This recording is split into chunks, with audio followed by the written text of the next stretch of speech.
আপনি কি জানেন শয়তান কেন আজীবন জাহান্নামে থাকবে? তো চলুন তা জানার আগে আল্লাহকে ভালোবেসে ভিডিওতে লাইক দিয়ে চ্যানেলটি সাবস্ক্রাইব করি। তো যখন কিয়ামতের পর আল্লাহ সুবহানাহু ওয়া তাআলা নেক ব্যক্তিদের জান্নাত এবং গুনাহগারদেরকে জাহান্নামে পাঠিয়ে দিবেন, তখন শয়তানকেও জাহান্নামে পাঠিয়ে দেওয়া হবে। শয়তান 1,00,000 বছর জাহান্নামে পড়ে থাকবে। তখন আল্লাহ সুবহানাহু ওয়া তাআলা হুকুম দিবেন, শয়তানকে জাহান্নাম থেকে নিয়ে আসো, এবং হযরত আদম আলাইহিস সালামকেও জান্নাত থেকে নিয়ে আসা হবে।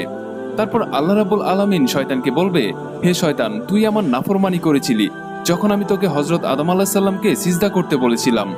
আজ হযরত আদম আলাইহিস সালাম তোর সামনে দাঁড়ানো, আজ যদি তুই তাকে সিজদা করিস তাহলে আমি তোকে ক্ষমা করে দিব।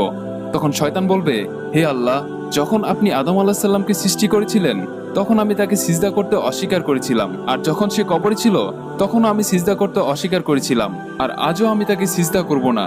এরপর আল্লাহ সুবহানাহু ওয়া তাআলা দ্বিতীয়বারের মতো শয়তানকে জাহান্নামে নিক্ষেপ করবেন, এবং শয়তান সব সময়ের জন্য জাহান্নামী হয়ে থাকবে।